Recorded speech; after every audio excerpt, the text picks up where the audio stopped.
Hello guys, नमस्ते। मैं दिनसा milk city block में आपका हार्दिक स्वागत करता हूँ। इसके साथ तंबाकू के खेत में निकोनिटिया इसे कहते निकोटिनिया कहते हैं इसे तंबाकू को। इसके बारे में मैं आपको बताऊंगा। आज इस खेत में लेके आया हूँ। तो आप ये तंबाकू का खेत देखिए, पूरा खेत आप देख रहे हैं, पूरा खेत तंबाकू का है।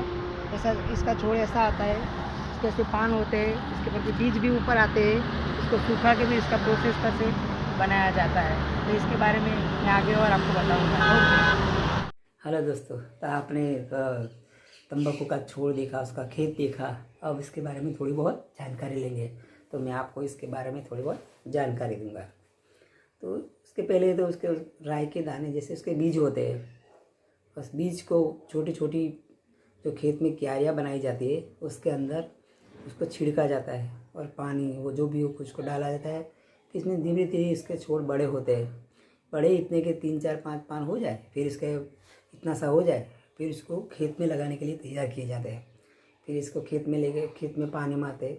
खेत में पानी मारने के बाद उसमें लाइन खींची जाती है, उसके लाइन खींची जाती है और लाइन के हिसाब से इसको 2-2.5 फीट के अंतर की दूरी से इसको बोया जाता है, ताकि उसका विकास अच्छी तरह हो। और फिर इसको इसी तरह रोपा जाता है। बाद में इसको पानी देने के बाद उसको लाइन कितनी है सब की आपने मैंने बताया। इसके साथ उसके जो पान होता है 8-10 पान, उसको ही रखा जाता है। पूरा होता है ना। अब तो बस इसकी उपाय लगभग 8वें 9वें महीने से शुरू हो जाती है। इसके बाद 8-10 पान 10 पान के इसको ही 8-10 पान को ही बढ़ाया जाता है। इसके लिए ही 3-4 महीने तक उसमें पानी जो खाद होता है, सल्फेट होता है, यूरिया होता है, डीएपी होता है, ऐसे खातर भी डाले जाते हैं। और इसके ये जो 8-10 पान है उसको बड़े किए जाते हैं। वो जाडे होते हैं और वजनदार होते हैं। इसी तरह उसको तैयार किया जाता है, ताकि वो फसल होने के बाद उसको ऊंचे दाम में ज़्यादा वजन में हो तो उसको बेचा जाए और फार्मर को इसका फ़ायदा हो।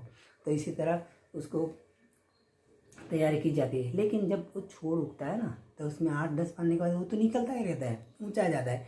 लेकिन खेत लोग क्या करते हैं, 8-10 पान हो जाते हैं, बाद में उसके ऊपर से उसको कट मार लेते हैं, उसके आगे नहीं बढ़ने देते।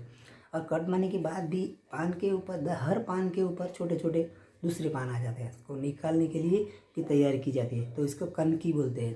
तो कनकी निकालनी पड़ती है। उसके हमारे यहाँ गुजरात में यहाँ उसको पीला बोलते हैं। ऐसे पीला करके सिर्फ छोटे छोटे जो एक्स्ट्रा पान होते हैं उसको निकाल दिए जाते हैं। और खाली 8-10 जो पान होते हैं ना, उसको ही उगाया जाता है। उसके बाद बहुत अच्छी तरह उसकी देखभाल की जाती है। उसमें जो उसको अंदर एक्स्ट्रा कचरा होता है उसको भी जो लोग होते हैं ना, दाड़िए लोग होते हैं, इसके हमारे यहाँ दाड़िए बोलते हैं, लेबर बोलते हैं। तो उसके द्वारा उसको सफाई की जाती है और छोड़ के सिवा आजू बाजू जो भी कोई एक्स्ट्रा कचरा उगा हुआ है उसको निकाल दिया जाता है। और उसका उपयोग के बारे में भी हम बात करेंगे। तो उसका उपयोग क्या होता है, तो आपको पता है उसका बहुत सारा उपयोग होता है। लोग नहीं करना चाहिए लेकिन फिर भी करते हैं, जैसे कि बीड़ी, सिगार, पान मसाला, खैनी, जर्दा। और दूसरी बात जो दांत में लगाते हैं ना, उसके टोना बोलते हो, आप तब भी लाते होंगे। तो टोना के डब्बे कई लोग लगाते, उसको आदत पड़ जाती है तो टोना लगा देते हैं। तो लगाते हैं, उसको आराम मिलता है। उसी तरह इसमें भी उसका यूज़ होता है। और तंबाकू के बारे में तो हमने बहुत सारा बताया। इसके साथ उसका नाम भी बताऊंगा। उसको निकोटिनिया कहते हैं। तंबाकू का वैज्ञानिक नाम क्या है, निकोटिनिया। निकोटिनिया का मतलब नाम होता है, लेकिन इसका गुण भी ऐसा ही होता है। जैसे हम बोलते हैं ना, इसमें क्या गुण है, इसमें क्या गुण है, इसमें क्या विटामिन है, इसी तरह इसमें भी एक निकोटिन नाम का तत्व है। और निकोटिन नाम तत्व जो तंबाकू में से निकलता है, वो हमारे मानव बॉडी के लिए बहुत हानिकारक है। तो सही में इससे बचना चाहिए। फिर भी लोग हौस से हर दिन सब लोग खाते पीते रहते हैं, बस इसके बिना रहते ही नहीं। सही दवा लिया, इधर डाल दिया, उधर डाल दिया, और सब ऐसे इसको व्यसन बोलते हैं हम। व्यसन करते ही रहते हैं, लेकिन क्या करें। और सरकार में इसमें कोई पाबंदी नहीं है। उसके जो होता है, हमें जो उसको खेती करनी होती है, सरकार से लाइसेंस लेना कुछ लेना नहीं होता है। बस यूं ही हम उगाते हैं, बेचते हैं और लोग मज़ा लेते हैं। तो इसके साथ ही मेरा ब्लॉग मैं यहीं समाप्त करता हूँ।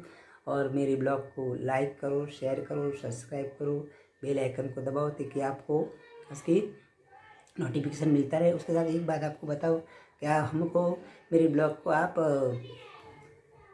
आपको कुछ कमेंट भी कीजिए, जो कमेंट करेंगे तो भी हमें जानना मिलेगा कि आप क्या बोल रहे हैं। अब अगर हमारी गलती भी हो सकती है तो आप कमेंट करेंगे तो इसका हमें जानना मिलेगा। तो इसके साथ ही मेरा ब्लॉग में ही समाप्त करता हूँ। तो मेरे को जय हिंद, वंदे मातरम, जय श्री राम, बाय बाय।